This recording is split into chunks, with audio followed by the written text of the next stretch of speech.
Bonjour à tous, j'espère que tout le monde va bien. On va continuer l'étude du catéchisme de Spirago. On était rendu à parler du premier commandement de Dieu.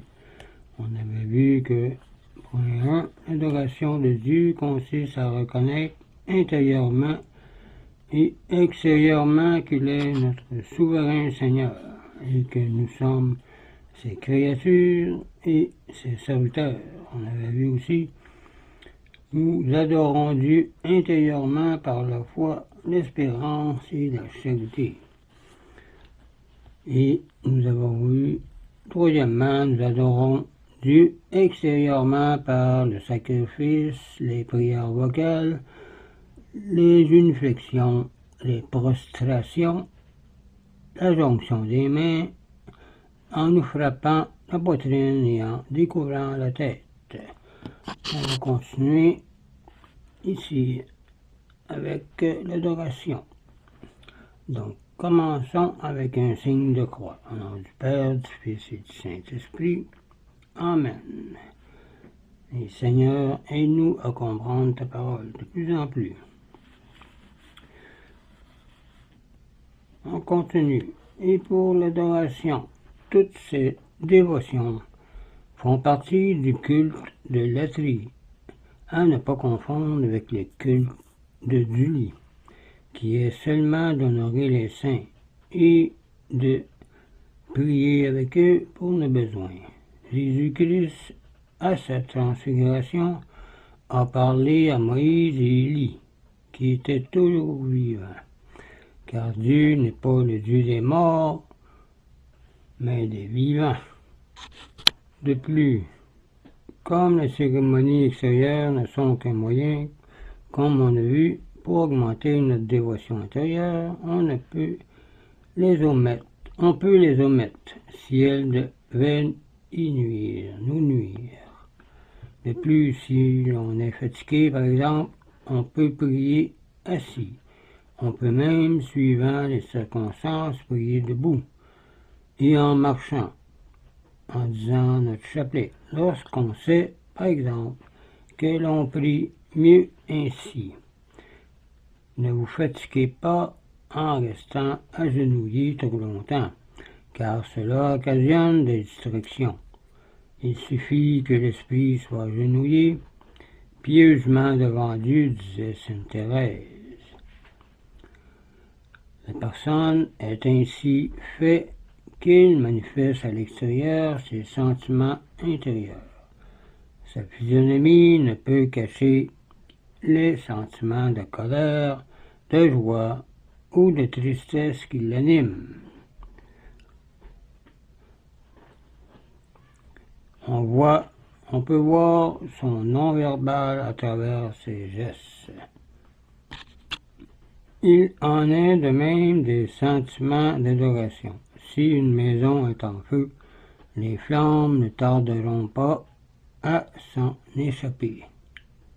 Il faudrait que la personne reniât sa nature s'il voulait restreindre le culte de Dieu à ses pensées et ses sentiments intérieurs.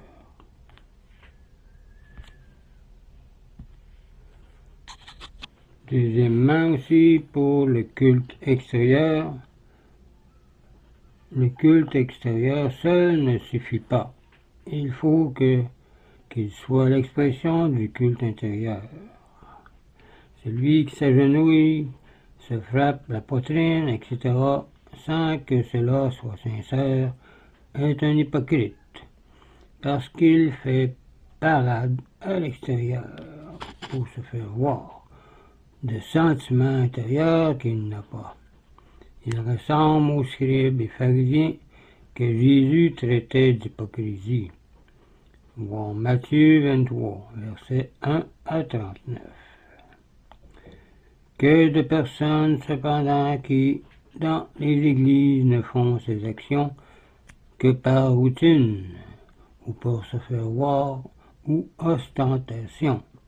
Il ne s'agit pas de saluer Dieu, ou de l'honorer, ou de l'adorer, comme on se salue, Il ne s'agit pas de saluer Dieu comme on se salue dans le monde, où l'on use de toute espèce de formules de politesse telles que bonjour, bonsoir, votre très humble serviteur, etc., sans s'y attacher le moindre sens. Les cérémonies qui font partie du culte divin d'adoration doivent être l'expression fidèle de ce que nous éprouvons à l'intérieur. Comme Jésus a dit,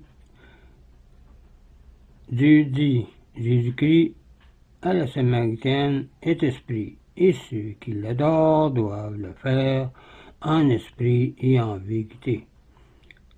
Voir Saint Jean 4, verset 24. C'est-à-dire l'adoration extérieure doit d'abord se trouver dans votre cœur, votre esprit, et doit répondre parfaitement à l'adoration intérieure, c'est-à-dire en vérité.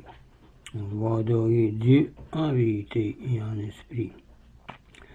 Ne manifestez donc jamais une piété que vous n'avez pas. Cachez plutôt celle que vous avez, disait sainte Thérèse.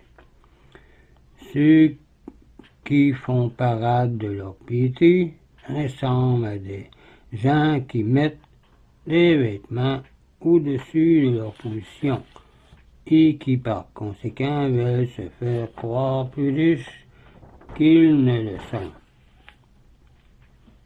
Souvent, des personnes très vicieuses cherchent par des signes extérieurs de piété à se faire passer pour saints ou saints.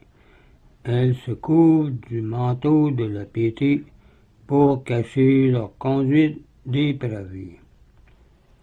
Elles agissent comme les personnes qui sentent de la bouche et se parfument de musc, ou comme ceux qui l'est par nature, se fardent afin d'éblouir les autres et d'attirer le regard, disait saint Vincent Ferrier. Les anciens Égyptiens embaumaient les cadavres pour les empêcher de se décomposer et de sentir mauvais.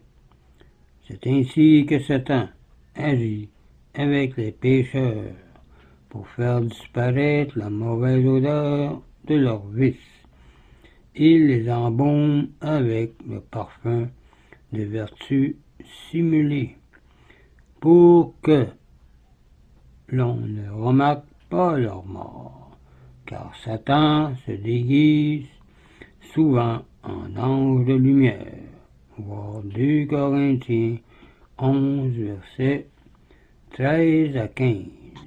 On reconnaît l'arbre à ses fruits, dit Jésus, et on reconnaît les hypocrites à l'ostentation avec laquelle ils font toutes leurs actions et à leur manque de charité envers le prochain.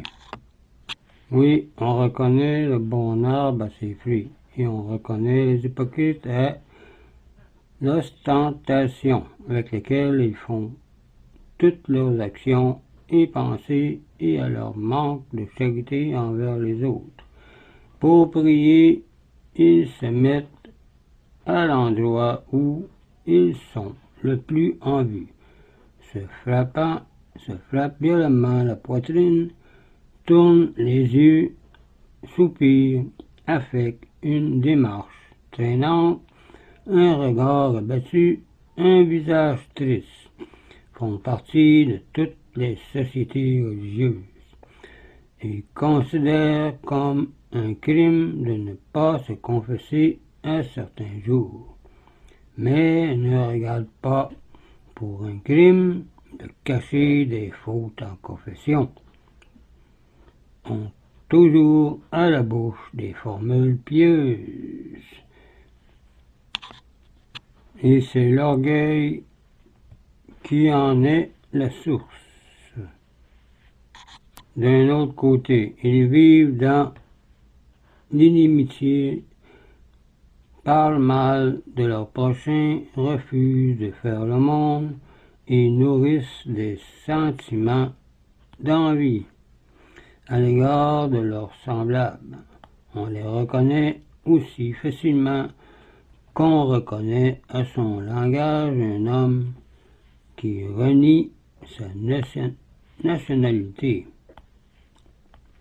Les hypocrites sont de misérables martyrs du démon, disait saint Bernard. Le culte extérieur de l'hypocrite n'a aucun fondement parce qu'il ne sort pas de l'adoration intérieure. Oui, il ne sort pas de l'adoration intérieure, il reste seulement à l'extérieur. Les planètes et les comètes sont des corps célestes brillants et qui ont de l'analogie entre eux. Cependant, les comètes disparaissent rapidement, tandis que les planètes brillent constamment. Il en est de même de la piété et de l'hypocrisie, disait saint François de Sales. Les hypocrites rendent la religion ridicule et même insensée. La font détester et éloignent les personnes bien pensantes des pratiques religieuses, car personne ne veut être compté parmi les hypocrites. Ils n'échapperont pas à une punition bien méritée. Et surtout, l'autre côté, personne n'échappe au jugement de Dieu. Ce serait tout pour cette vidéo. La prochaine fois, on va aborder le point 3 qui dit « Nous devons aussi éviter dans notre culte extérieur toute exagération et ne pas négliger dans son accomplissement nos devoirs d'État, car c'est notre devoir d'État qui compte en premier. » Donc, je vous laisse là-dessus, je vous dis au revoir et union prière.